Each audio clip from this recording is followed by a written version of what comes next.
Okay, everyone, let's wind this engine up. Let's get ready in the starting blocks. This is episode 452. That's right, episode 452. It's Friday evening in Australia. Some of us will work tomorrow. I guess some of you will not. We live in troubled times, but as I keep saying, we need to keep positive and control the things that we can control. Yes, that's right, don't push the river, it flows. Do you remember back in some of the earlier episodes we broadcast to you a beautiful voice competition. And we said words like this. We asked the competitors to say these lines. My voice can make you happy. My voice can make you sad. My voice can make you frightened. My voice can make you glad. I love the power of the spoken word. Yes, the power of the voice cannot be underestimated, and the way in which we use that power to great effect can very often seal deals in relationships, seal deals in business, influence the world. You see some of the great orators of the world and how they've been able to influence. Used to great effect by some of our wonderful leaders of the past. Winston Churchill comes to mind with his speech when declaring that Britain was at war, and followed up soon after by Sir Robert Menzies, who declared that Australia also was at war. So too music. Music can be very, very influential upon our lives. Yes, it can make us happy. Yes, it can make us sad. Yes, it can make us frightened, and yes, it can make us glad.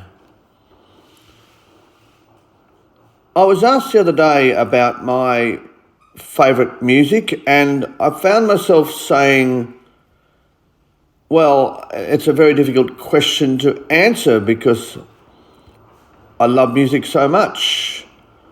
My catalogue is so diverse, and therefore there's so many tracks to choose from. But let me give it a bit of a go, folks. My favourite symphony, I would have to say, Johann Strauss and the Waltz of the Flowers. Who can forget that? Who can forget that? Absolutely beautiful. Made the world feel so good. Made me feel so good. Made you feel so good. The Waltz of the Flowers. Johann Strauss was the composer. My favourite swing track. Well, there's a couple actually. But in terms of an artist, who can forget the Glenn Miller Band and some of his beautiful music? In the Mood. Remember that song? Remember that swing track, The Girl from Gulligaloo? Yeah, The Girl from Gulligaloo. Not even sure who was responsible for that compilation, but once again made us feel really good. The Girl from Gulligaloo. And my favourite artists, I simply cannot go past the beautiful, the wonderful, the magnificent, and the tragically ill at the moment, Celine Dion. And there's another favourite track of mine, I Will Go On, the theme song from the Titanic. I think it was, or still is, the largest selling song of all time by a female artist.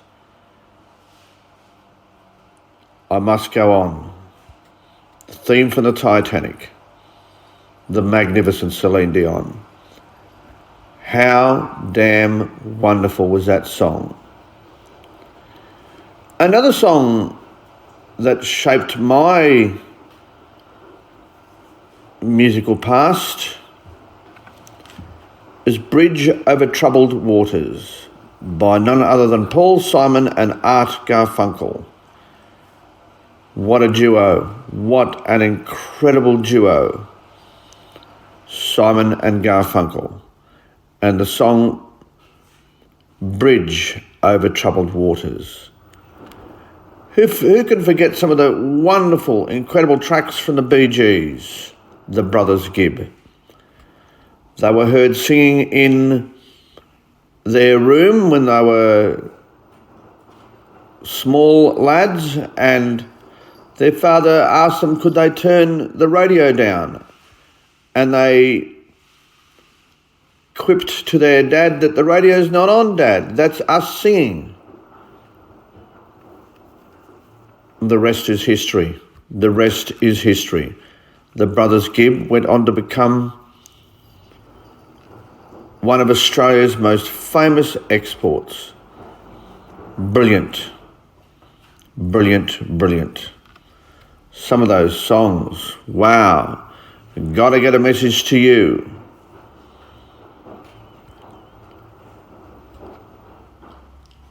Saved by the Bells.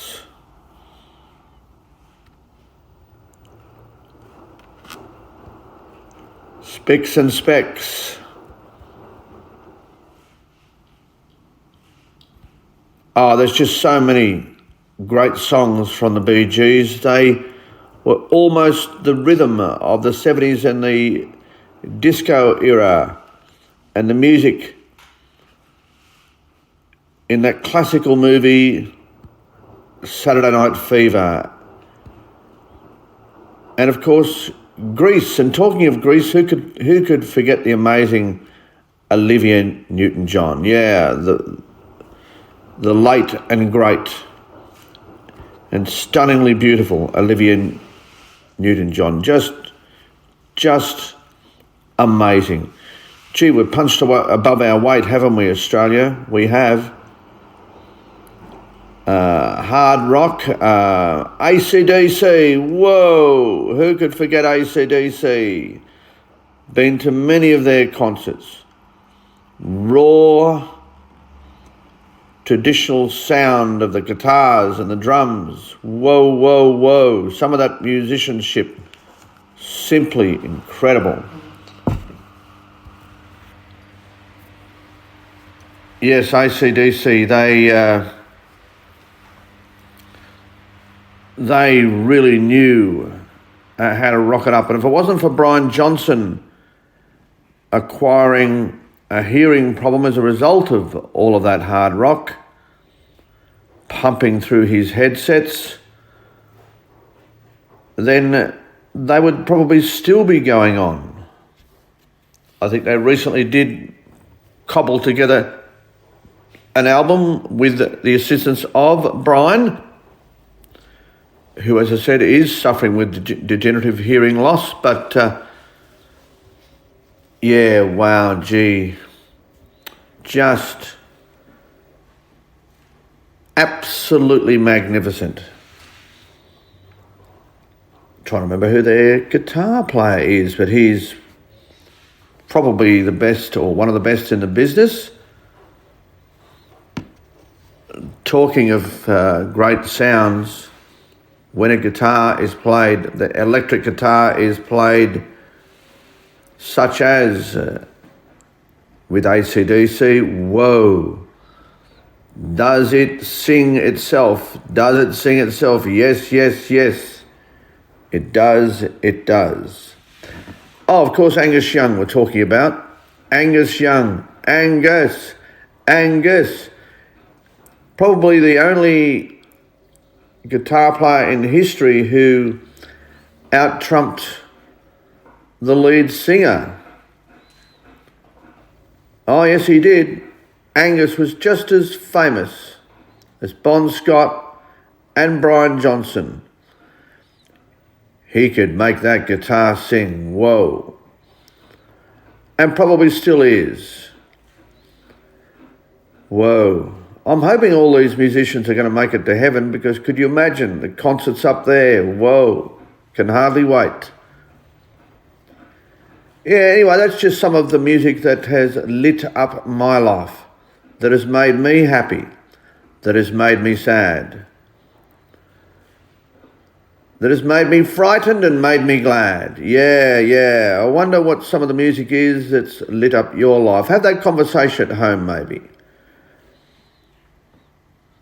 But where I started, the Waltz of the Flowers, how amazing. Anyway, churn it over in your mind, and I wonder what you will come up with.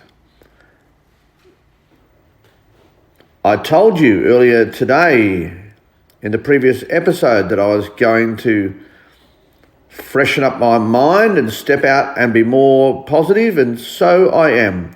Had a little bit of a sleep, and it served me well. It served me very, very well. We'll talk about music again some other time. Why not? For now, everyone, this has been episode 452, a Blind Magic Communications production.